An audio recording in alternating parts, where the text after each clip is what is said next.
안녕하세요. 바울의 투쟁과 성취 32번째 시간입니다. 이 시간에는 어떻게 사도 바울이 소위 2차 전도 여행을 시작했는지, 그리고 이러한 과정을 통해서 바울이 어떻게 안디옥 교회 그리고 바나바로부터 독립하고 홀로 서기에 성공해 나가는지를 관찰하려고 합니다. 갈라디아 교회 사도행전에는 사도 바울이 갈라디아 지역에서 복음을 전파했다. 교회를 설립했다. 이런 이야기들이 전혀 등장하지 않아요. 그런데 바울은 갈라디아 사람들에게 갈라디아서 편지를 보내잖아요. 그리고 갈라디아 논쟁 거의 목숨을 걸고 교회를 지켜내려고 이렇게 그런 노력들이 그 갈라디아서에 아주 여실히 드러나 있어요. 갈라디아의 지역에서 사도 바울은 복음을 전거한 것이고, 그리고 교회를 설립한 것이고, 이 교회는 바울의 모든 교회들 가운데 가장 중요한 교회가 된 거예요. 그래서 나중에 마틴 루터가 종교 개혁을 할 때 어떤 책에 의존해요? 갈라디아서잖아요.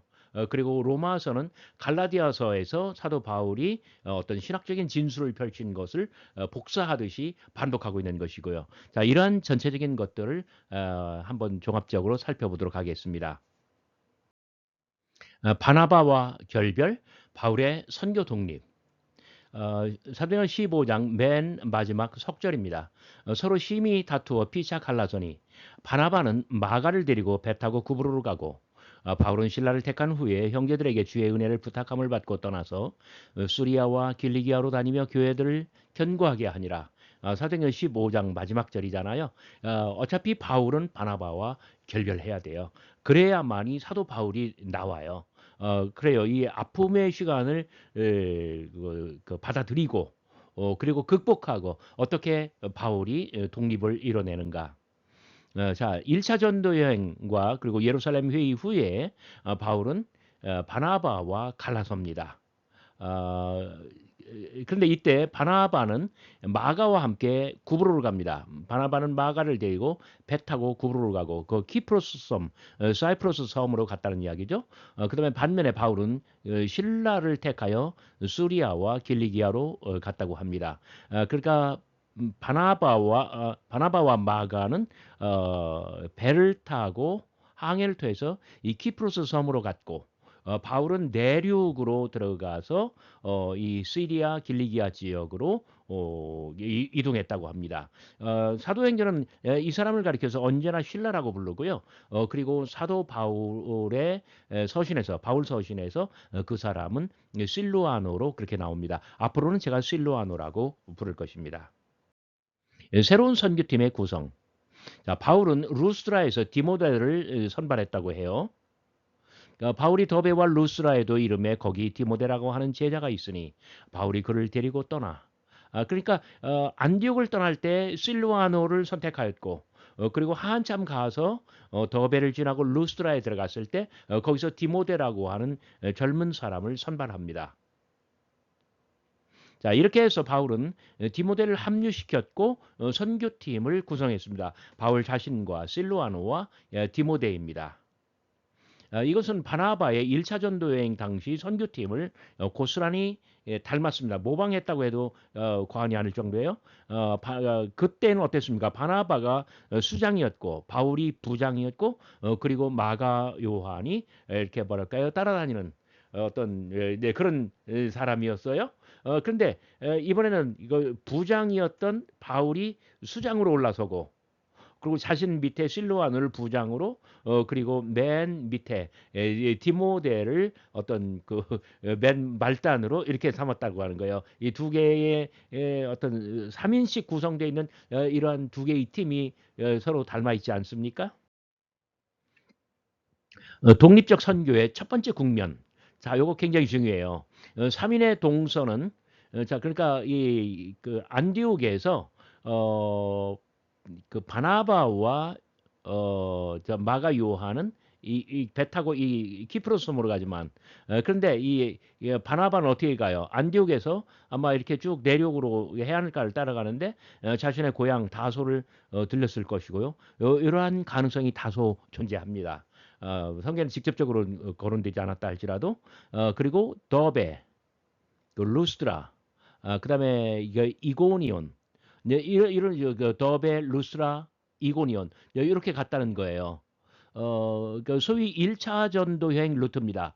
이 지역 일대가 다 1차 전도 여행 때 바나바가 개척을 하고 바울과 마가 요한이 따라갔었던 그런 부분인 것이죠. 그런데 자, 바울은 이곳을 전적으로 바나바의 선교지로 여기고 있어요. 그러니까 이후에 사도 바울은 이쪽에 다시 오는 일이 절대로 없고요. 그리고 바울 서신에서 그 많은 바울 서신에서 이 지역의 교회들을 일컬은 적도 없고요. 이 교회들에게 편지를 보낸 적도 없어요. 왜? 자신의 땅이 아니에요. 바울은 나중에 로마서 15장 19절 이하에서 바울은 이런 말을 하잖아요. 나는 남의 땅 위에 집을 건축하려고 하지 않았다. 그러니까 자신의 선교지를 어떤 독립된 선교지를 별도로 추구하였다. 바울은 이런 말을 하고 있잖아요. 그런 면에서 독립적 선교의 첫 번째 국면이 바로 이렇게 가고 있다. 그러나 여기는 지나가는 어떤 행로일 뿐입니다. 바울이 서쪽으로 가려는 뜻, 성령이 아시아에서 말씀을 전하지 못하게 하시거늘 그들이 부르기아와 갈라디아 땅으로 다녀가 무시 앞에 이르러 비두니아로 가고자 애쓰되 예수의 영이 허락하지 아니하신지라. 자, 요 지역들 아마 쉽지 않은 지역들이잖아요. 지도로 보면 더 좋습니다. 바울은 아시아로 나아가길 원했어요. 바나바의 선교지를 넘어서 서쪽으로 나아가려고 한 것입니다. 자, 아시아가 여의치 않자 부르기아와 갈라디아 땅으로 갔습니다. 자, 지도를 보면 그렇습니다. 자, 그러니까 이 바나바의 선교지를 관통한 다음에 그냥 여기는 막 지나가는 거예요. 바나바는 자 아시아에서 말씀을 전하지 못하게 하시거늘 바울은 직접 여기가 아시아잖아요. 그러니까 터키 반도의 맨 서쪽이에요. 이 아시아로 가기를 했지만 나가기를 원했지만 나가기를 원했어요. 이것은 무엇이에요? 바나바의 선교지 너머에 있는 새로운 땅, 이 서쪽을 추구한 거예요. 근데 이쪽이 여의치 않자 어디로 갔어요? 부르기아와 갈라디아 땅으로 다녀가.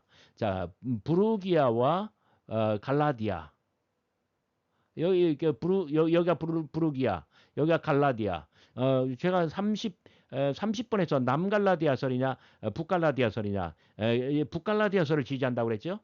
바로 이 지역입니다. 그래서 어떤 앙카라를 중심으로 한 이 훨씬 더 북쪽, 그러니까 그, 그 바나바의 선교지보다 훨씬 더 북쪽인 그리고 서쪽인 이쪽을 해서 그 이쪽에서 사역을 했다는 거예요. 그 다음에 무시아는 이쪽이죠. 무시아 앞에 이르러 비두니아 쪽으로 가려고 그랬는데 이 비두니아, 그러니까 낙타 봉 정도, 낙타 덩어리 있는데 이쪽을 애썼지만 예수의 영이 허락하지 아니하는지라. 그래서 아무튼 바울은 바나바의 선교지를 넘어 이 서쪽과 북쪽을 추구했는데 북쪽은 안 됐습니다. 그래서 서쪽으로 나중에 이제 드로아로부터 빌립보로 이 서쪽으로 아주 원대하게 꿈을 꾸면서 앞으로 나아갈 거예요. 여기서 중요한 게 뭐예요? 바나바의 선교지를 넘어서 서쪽으로 나아가려고 했다는 점입니다. 갈라디아 선교와 갈라디아 교회. 사도행전 16장은 6절에서 바울이 부르기아와 갈라디아 땅으로 다녀갔다라고만 이야기해요. 이게 전부예요.